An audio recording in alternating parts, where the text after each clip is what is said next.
Hi, welcome back to my channel. ఈరోజు కథ mister Raavan 5వ భాగాన్ని వినేద్దాం. దర్శినిని చూస్తూనే ఆమె చేయి పట్టుకొని మెట్లెక్కుతుంటాడు. వాళ్ళని చూసుకుంటూనే దర్శిని గదిలోకి వెళ్తుంది. ద్రోణ సైడ్ స్మైల్ ఇచ్చి తనని దగ్గరకు లాక్కుని ఇంకో గదిలోకి వెళ్తాడు.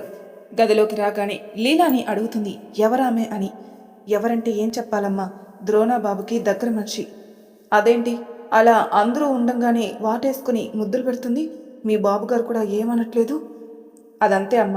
ఆ అమ్మ వచ్చిందంటే ఎవరన్నది కూడా చూడదు. ద్రోణబాబుని వాటేసుకుని పైన గదిలోకి తీసుకెళ్ళిపోతుంది. పైన చాలాసేపటికి కిందికి వచ్చేసి వెళ్ళిపోతుంది. చిచి, ఈ వేషాలు కూడా ఉన్నాయా మీ బాబుగారులో? అలాంటప్పుడు నన్ను మరీ బలవంతంగా తాలికట్టి తీసుకొచ్చాడు. కాదమ్మా, బాబు చాలా మంచోడు. నువ్వే చెప్పాలి లీలా, కళ్ళ ముందు అంత కనపడుతుంటే మంచోడని చెప్తున్నా. అవును లీలా, అసలు ఇంట్లో ఎవరెవరు ఉంటారు? ఎవరు పేరేంటి నాకు కొంచెం చెప్పవా? ప్రతాప్ వర్మ గారు, అతని భార్య పేరు ఝాన్సీ. వాళ్ళకి 3 కూతుర్లు, ఒక కొడుకు. కొడుకు శుక్లవర్మ, అతని భార్య పేరు వాసంతి దర్శన్. వాళ్ళిద్దరి ప్రేమకి గుర్తుగా వాళ్ళ కుమారుడు ద్రోణాదర్శన్. 3 కూతుర్లు, 2 కూతుర్లు ఇదే ఊర్లో ఉంటారు. చిన్న కూతుర్ని మాత్రం ప్రతాప్ వర్మ గారి తమ్ముడికి పిల్లలు లేకుంటే ఆ అమ్మాయినిచ్చారు. వాళ్ళు ఆ అమ్మాయిని తీసుకుని వైజాగ్ వెళ్ళిపోయారు. వాళ్ళే ఇప్పటి వరకు రాలేదు. ఆ అమ్మాయి వాళ్ళైనా వాళ్ళకి వీళ్ళకి ఎటువంటి సంబంధం లేదు. ఇదంతా ప్రతాప్ వర్మగారు వెనకటి నుంచి వచ్చిన ఆస్తి. దాదాపు 1000 ఎకరాల భూస్వామి. మంచి మనసుతో ఊరి ప్రజలందరినీ సహాయం చేసుకుంటూ కాపాడుకుంటూ వస్తున్నాడు. అలాగే శుక్లా గారు కూడా తండ్రి బాటలోనే నడుస్తున్నాడు. కానీ అమ్మ, ఆ 2 కూతుళ్ళు ఉన్నారు కదా, వాళ్ళు మాత్రం పరమ దుర్మార్గులమ్మ. వీళ్ళకి వ్యతిరేకంగా అన్ని వెధవ పనులు చేస్తున్నారు. ఊరి జనాలు మాత్రం ఈ అయ్యగారి ముఖం చూసి ఆగుతారు. ఇప్పుడు వచ్చింది కదా అమ్మాయి, ఎవరో కాదు, వాళ్ళ 2వ కూతురు బిడ్డ. ఆమె విశాలాక్షి. ద్రోణాబాబు అంటే పడి చచ్చిపోతుంది. ఎలాగైనా ద్రోణాన్ని పెళ్లి చేసుకోవాలని తిరుగుతుంది. ఏంటో సడన్గా ఏమైందో తెలీదు, ద్రోణాబాబు ఆ అమ్మాయిని ఇష్టపడడం స్టార్ట్ చేశాడు. అలా వచ్చి గదిలో కాసేపు ఉండి సాయంత్రం వెళ్ళిపోతుంది. మిమ్మల్ని సడన్గా పెళ్లి చేసుకొని తీసుకొచ్చాక ఆమె ఏమీ మారలేదు. తనతోనే ఉండాలని కోరిక. ఇప్పుడు చూడు ఎలా వచ్చి రూమ్లోకి తీసుకెళ్ళిందో. ద్రోణాబాబు ఆ అమ్మగారికి లొంగిపోయారనిపిస్తుంది. అందరిలాగా కాదు ద్రోణాబాబు, చాలా కోపం ఎక్కువ. ఎవరినైనా కానీ చూపుతోటే కాల్చిపడేస్తాడు. అంతగా ఉంటాడు. అతనిలో ఆలోచన ఎవరికీ అర్థం కాదు. కానీ ఇంట్లో పనిచేసే వాళ్ళందరినీ బాగానే చూసుకుంటాడు. తప్పు జరిగిందంటే వెంటనే చంపేస్తాడు. అబద్ధం అన్నది అతను ఒంట్లోనే లేదు. కానీ ఏం జరిగిందో ఏమో, సడన్గా ఇలా మారిపోయాడమ్మా. అది ఎవ్వరికీ అంతు చిక్కట్లేదు. పాపం ప్రతాప్ వర్మ గారు, ఝాన్సీ అమ్మగారు ఇద్దరూ మనవరిని చూసి బాధపడతారు. కూతురులంటే అసలే ఇష్టం ఉండదు. వాళ్ళు చేసే అరాచకాలు అలా ఉంటాయి. ద్రోణాన్ని ఎలాగైనా లోపర్చుకొని ఆస్తి వాళ్ళకి కావాలని చూస్తున్నారు. మరి వాసంతి అమ్మగారు ఏమయ్యారు? అదొక పెద్ద కథమ్మ. పాపం వాసంతి అమ్మ చాలా మంచిది. బాబు చిన్నగా ఉన్నప్పుడే ఈ ఇంటి నుంచి దూరంగా వెళ్ళిపోయింది. ఏంటి, వెళ్ళిపోయిందా? మావయ్య గారు ఏమీ అనలేదా? ఎలా ఆపుతాడమ్మా? అప్పుడు కుటుంబం అంతా కలిసే ఉండేవాళ్ళు. వాసంతి అంటే పెద్ద కూతురికి ఇష్టం ఉండదు. ఎలాగైనా వాసంతిని దూరం చేయాలని ఆలోచనతో లేనిపోని అని చెప్పి బాధ పెట్టేవారు. కానీ ఒకరోజు సడన్గా ఎవరికి తెలియకుండా ఇంట్లో నుంచి వెళ్ళిపోయింది. శుక్ల గారు ఎంతో వెతికించారు, ఎక్కడా దొరకలేదు. తలా ఒక మాట అన్నారు, ఆడది ఇంట్లో నుంచి బయటికెళ్తే ఎలా మాట్లాడతారో తెలుసు కదా. అలాగే ఆ వాసంతి అమ్మగారి గురించి మాట్లాడారు. కానీ శుక్లవర్మ గారు, ఝాన్సీ అమ్మగారు మాత్రం నమ్మలేదు. ద్రోణబాబుకి అప్పుడు 10 ఏళ్లుంటాయి. వీళ్ళందరూ కలిసి తల్లి మీద ద్వేషాన్ని నింపారు. అలాగే పెరిగాడు. తల్లి వెంటనే ద్వేషంతో పగతో రగిలిపోతున్నాడు. అసలు వాళ్ళ కూతురులేనా లీలా? పుట్టింటి వాళ్ళ అంతా హింసిస్తారా? ఆస్తి కోసం ఏమైనా చేస్తారా? అయ్యో అమ్మ, మీకింకా ఏమీ తెలీదు. ఇప్పుడు వస్తారు చూడండి, ఒక్కొక్కరి రంగు ఎలా బయటపడుతుందో. కానీ అమ్మ, మీరు మాత్రం జాగ్రత్తగా ఉండండి. వాళ్ళ చూపు కానీ మాట కానీ మంచిది కాదు. వాసంతి అమ్మగారికి జరిగినట్టే మీకు జరిగితే? దర్శిని కోపంగా, వాళ్ళేంటి చేసేది? నేనే ఇంట్లో నుంచి వెళ్ళిపోతాను. నేనేమైనా ఇష్టపడి పెళ్లి చేసుకున్నానా? చూసావు కదా, కళ్ళ ముందే ఒక ఆమెను గదిలోకి తీసుకెళ్లాడు. అలాంటి వాడితో నేనెందుకుంటాను? అలా అనకమ్మా. ఏం జరిగిందో ముందు ముందు నీకన్నీ తెలుస్తాయి. సర్లే, ఈ ఇంట్లో గొడవలు నాకెందుకు అని అక్కడే కళ్ళు మూసుకుని పడుకుంటుంది. లీలా గదిలో నుంచి బయటకు వస్తుంది. దర్శినికి మాత్రం ఏమీ తినాలనిపించదు. నాన్న దగ్గర పెరిగినన్ని రోజులు అలా నరకం చూశాను, ఇప్పుడు ఇంకా నరకంలో పడ్డాను అనుకుంటూ కాసేపు ఫ్రెష్ అయ్యి కిచెన్లోకి వెళ్దామని వెళ్తుంది. అప్పటికే సాయంత్రం కావడం వల్ల అప్పుడే గదిలో నుంచి ద్రోణ తన కిందికి వస్తుంటాడు. దర్శిని వాళ్ళని చూసి తల తిప్పుకొని వెళ్తుంటే ఆమె దర్శిని దగ్గరకు వచ్చి తనని చూసి, మీ ఆయన్ని తట్టుకోవడం నీ వల్ల కాదు, ఏమి తట్టుకోవాలన్నా నేనే అని వెళ్ళిపోతుంది. దర్శినికి ఆమె ఏం మాట్లాడిందో అర్థం కాదు. చిరాగ్గా ద్రోణాన్ని చూస్తుంది. ద్రోణ దర్శిని చూసి వెళ్ళి కాఫీ పెట్టు అన్నాడు. దర్శిని ఏం మాట్లాడకుండా కిచెన్లోకి వెళ్ళి కాఫీ పెట్టి లీలాని పిలిచి కాఫీ పంపిస్తుంది. తను ఇవ్వదంటనా, నీతో పంపిందేంటి అంటాడు. బాబుగారు కొంచెం పనిలో ఉంది, అందుకే నేను తీసుకొచ్చాను అంది. కాఫీ తీసుకుని తాగేసి బయటికి వెళ్ళిపోతాడు ద్రోణ. అప్పుడే ఝాన్సీ అమ్మ వచ్చి, దర్శిని ఇటురా, మన పెరట్లో చాలా పూలుంటాయి, నీకేం కావాలన్నా కోసుకో అంది. దర్శినికి ఇంతవరకు ఎవరూ చెప్పలేదు. తనకి ఎప్పుడూ ఇంట్రెస్ట్ కలగలేదు. నాకు అంతగా ఇంట్రెస్ట్ లేదమ్మమ్మ, దేవుడికి తీసుకొని రమ్మంటే రేపు ఉదయాన్నే వెళ్ళి కోసుకొని వస్తాను అంది. అలా అంటావేంటే మనవరాల, మనవడితో పెళ్ళయింది, మంచిగా పూలు పెట్టుకుని వాడి కళ్ళ ముందు తిరగాలే కానీ. అలా అంటుంటే ఒళ్ళంతా జలధరిచ్చినట్టు అవుతుంది దర్శినికి. ఏంటమ్మా మాట్లాడవేంటి అంది. సరేలే అమ్మమ్మ, నేను వెళ్తాను అని ఆ పెరడులోకి వెళ్తుంది. చూస్తే అది పెరడులాగా లేదు, ఒక తోటలాగానే ఉంది. చాలా మల్ల గులాబీ తోటని ఉంది. పెరడు అంటే ఏదో 4-5 మొక్కలుంటాయనుకుంది. గులాబీ తోటే ఉంది అక్కడ. ఒక రకానికి ఒక్కొక్క తోటలాగా ఉన్నాయి. దర్శిని అన్నీ మర్చిపోయి ముచ్చట పడుతూ ఆ చెట్లల్లో తిరుగుతుంది. మనసు ప్రశాంతంగా అనిపిస్తుంది. పూలు కోయాలన్నా చేయి రావడం లేదు, అంత అందంగా ఉన్నాయి. అక్కడున్న మల్లె చెట్లకి పూలన్నీ మల్లెపూలని కోస్తుంది. అలా నవ్వుతూ తిరుగుతుంటే పైనుంచి ద్రోణ దర్శిని చూస్తూ ఉంటాడు. తనని ఎవరో చూస్తున్నారని చుట్టూ చూస్తుంది, ఎవరూ కనపడరు. అలాగే పైకి చూస్తుంది. సడన్గా ద్రోణ పక్కకెళ్తాడు. అక్కడ కూడా ఎవరూ కనిపించరు. సరలే అనుకుంటూ ఆ తోటలోకొచ్చి అక్కడ కూర్చోడానికి కూడా అన్నీ రెడీగా ఉంటాయి. అక్కడే కూర్చుని ఆ పూలని చూస్తుంది. అప్పుడే లీలా వచ్చి, అయిందా అమ్మ పూలు కోయడం, చాలా సంతోషంగా ఉన్నావు. ఈ వచ్చిన 2 రోజుల్లో ఈ రోజే చూశాను మీ ముఖంలో ఆనందం.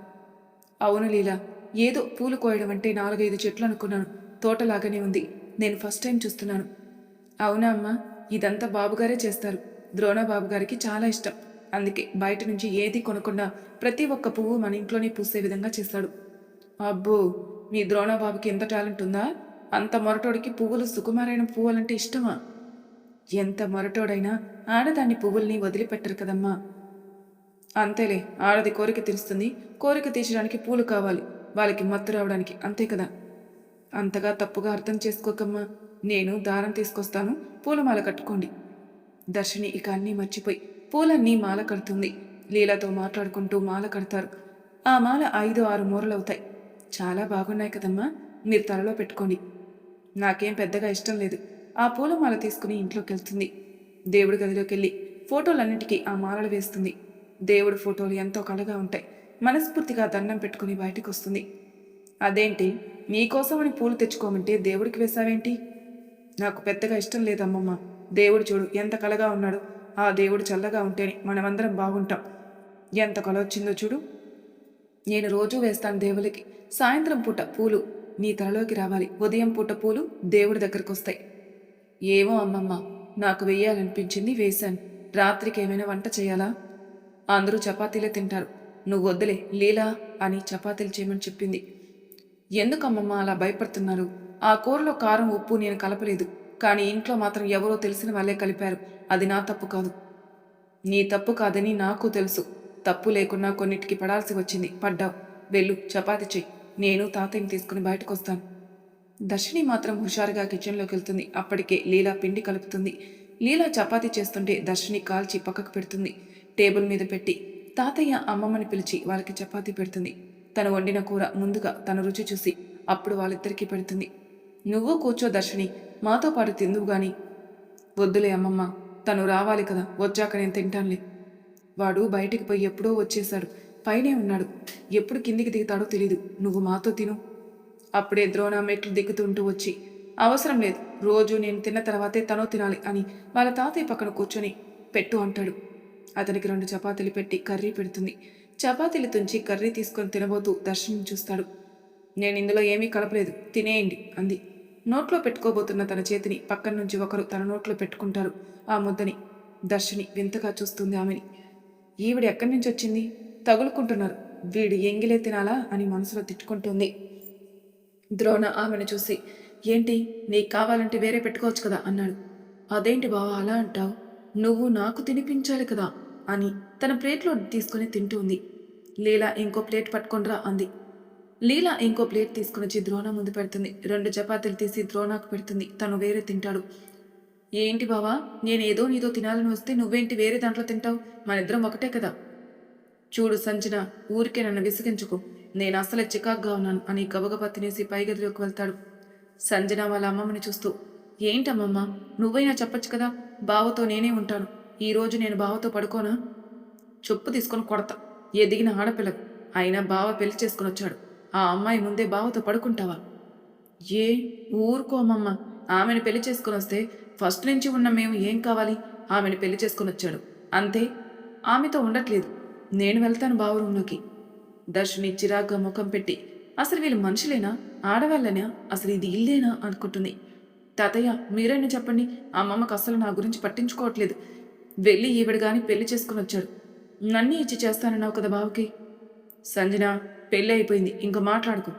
అయినా నువ్వు అమెరికా పోవాలి అలా అలా అనుకున్నావు కదా. నీకు ఎన్నో కళలున్నాయి కదా. బావ చేసుకుంటే కుదరదు. బావ ఇక్కడే ఉంటాడు. నీకు అమెరికా సంబంధం తీసుకొని చేస్తాలే. ఏంటి ప్రతాప్ వర్మ గారు కొత్తగా చెప్తున్నారు? నేను బావని చేసుకుని అమెరికాకు తీసుకెళ్తాను. అక్కడ వేరే గొట్టంగా నేనెందుకు చేసుకుంటాను? సంజన, ఇంకా ఆపే.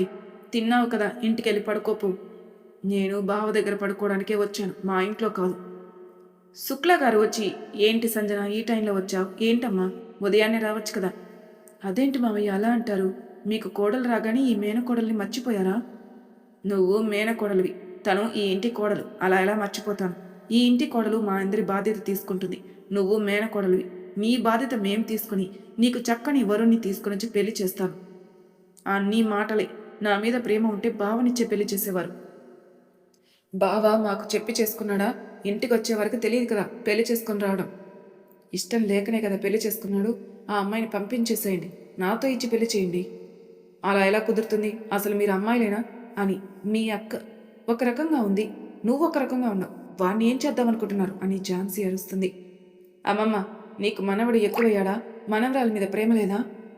ఉంది కాబట్టే ఈ ఇంట్లోకి వచ్చారు. నా మనవడి జోలికి మాత్రం మీరు రావద్దు. వాడికి పెళ్ళి అయిపోయింది. ఇప్పటి వరకు మీరు ఎన్ని వేషాలు వేస్తున్నా చూస్తూ ఊరుకున్నాను. ఇప్పుడు మాత్రం నా మనవడి జోలికి వస్తే అస్సలే ఊరుకోను. దర్శిని ఏం మాట్లాడకుండా కిచెన్లోకి వెళ్ళి అన్నీ సర్దేస్తుంది. శుక్లా గారు తినేసి తన రూంలోకి వెళ్తాడు.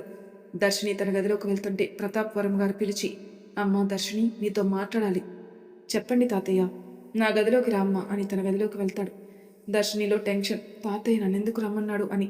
సంజన వెటకారంగా, ఏమో, ఆస్తులన్నీ నీ పేరు మీద రాస్తాడేమో, వెళ్ళి తీసుకో.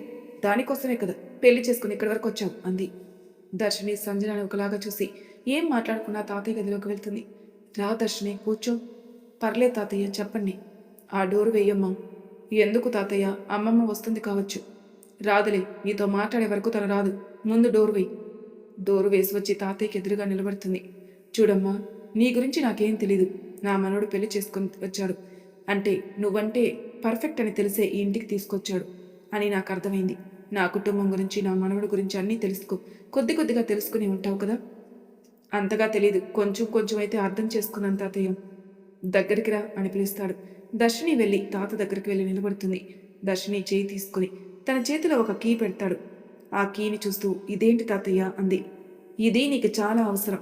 ఇంట్లో మనుషులు ఒక్కొక్కరు ఒక్కొక్కలాగా ఉన్నారు. నువ్వు ఇంటి కోడలుగా బాధ్యత తీసుకొని ఎవరు ఏమన్నా పట్టించుకోకుండా ఉంటూ నీకు అవసరం ఉన్నప్పుడు ఆ కీని ఓపెన్ చేయి. తాతయ్య, ఈ పెద్ద పెద్ద బాధ్యతలన్నీ నాకు అవసరం లేదు. కానీ ఈ కీ గురించి మాత్రం నాకేం తెలీదు. చెప్తున్నాను కదా, నీకు అవసరం వస్తుంది. తొందరలోని ద్రోణ నా మనోడు చాలా మంచివాడు. మొరటోడు అనుకుంటాం. మొరటైడైనా మనసు మంచిది. వాడు కొన్ని పరిస్థితుల వల్ల తయారయ్యాడంతే. అతని గురించి వినాలంటేనే చిరాగ్గా ఉంది దర్శనికి. కానీ తాతయ్య చెప్తున్నాడని వింటుంది. నాకు 2 కూతుర్లు. పెద్ద కూతురు పేరు మధుర మీనాక్షి. భర్త పేరు సింహాచలం. వాళ్ళ సంతానం కూతురు, కొడుకు. కూతురు నిన్నొచ్చింది కదా కామాక్షి. కొడుకు విరాట్ రాజ్. రెండో కూతురు వెంగమాంబ. తన భర్త నరసింహ. వాళ్ళకి ఒక్కటే కూతురు, తనే సంజన. గారాభంగా పెరిగింది. అందరం కలిసే ఉండేవాళ్ళం. కానీ కొన్ని పరిస్థితుల వల్ల వాళ్ళ ఇంటికి వాళ్ళని పంపించేశాను. కానీ ఇక్కడ నేను ఎవరిని నమ్మను. నా మనవడితో నువ్వు సంతోషంగా ఉండాలి. ఎవరు ఎన్ని చెప్పినా నమ్మద్దు. కళ్ళతోటి చూసేటివన్నీ నిజాలనుకోకు. ముందు నా మనవడిని అర్థం చేసుకో. వాడు చూపు ఒకటి, ఆలోచన ఒకటి, చేసేవి ఒకటి ఉంటాయి. ఇప్పుడెందుకు తాతయ్య, అన్నీ తెలుసుకుంటాను. ఈ రాత్రి ఎందుకు చెప్తున్నాను? నువ్వు కళ్ళ ముందు కనిపించేటివి అన్నీ నిజాలనుకుంటున్నావు. అందుకే చెప్తున్నాను. ఈ కీ నీ దగ్గర భద్రంగా పెట్టుకో. ఇది నీకు ఇచ్చినట్టు తెలిసినా నిన్ను వాళ్ళు విసిగిస్తారు. నువ్వు కోపంతో వాళ్ళ చేతికి ఇవ్వద్దు. సరే తాతయ్య, నేను జాగ్రత్తగానే ఉంటాను. ఇక వెళ్ళి పడుకో. ఒక 2 రోజులు ఆగితే నువ్వు ద్రోణాని ఒకే గదిలో పడుకోవడానికి 2 రోజులు టైం ఉంది. ఇవి మంచి రోజులు కావట. సరే తాతయ్య. గది డోర్లు తీసుకుని వెళ్ళిపోతుంది. అమ్మమ్మ అప్పుడు గదిలోకి వెళ్తుంది. సంజన దర్శనికి ఎదురుగా వచ్చి, మా తాతయ్య గదిలోకి వెళ్ళావు కదా, ఏదో రహస్యమే చెప్పుంటాడు. ఆస్తి వివరాలని తెలుసుకున్నట్టున్నావు. వస్తున్న కోపాన్ని అణుచుకుంటూ, నీకు కావాలా ఆస్తి అంది. నాకెందుకు? నాకు ఆస్తి ఎంతుందో తెలుసా? మా బావని అడిగితే నా పేరు మీద రాస్తాడు.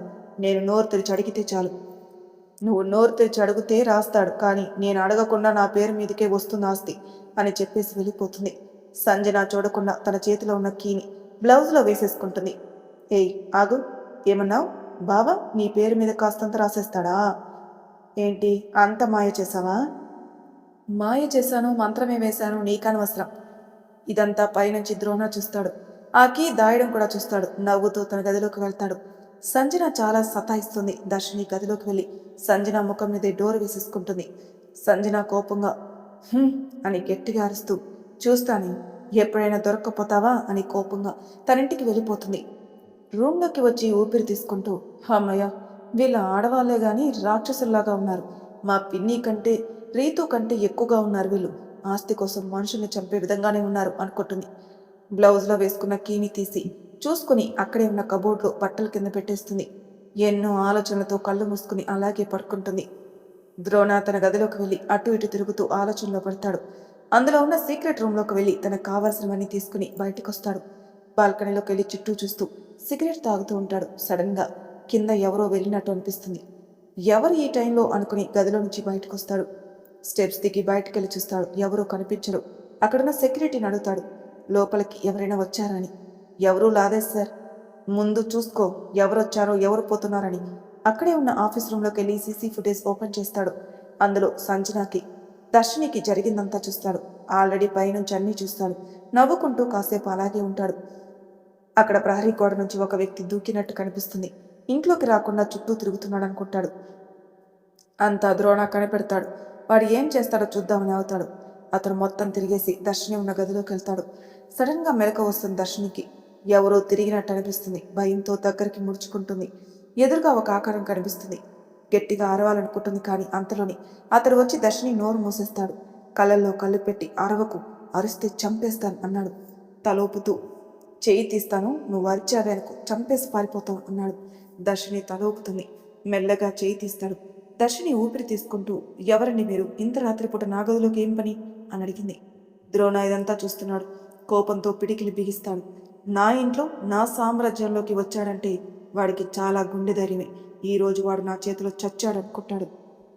వాడి ఎంతవరకు వెళ్తాడో అని చూస్తున్నాడు.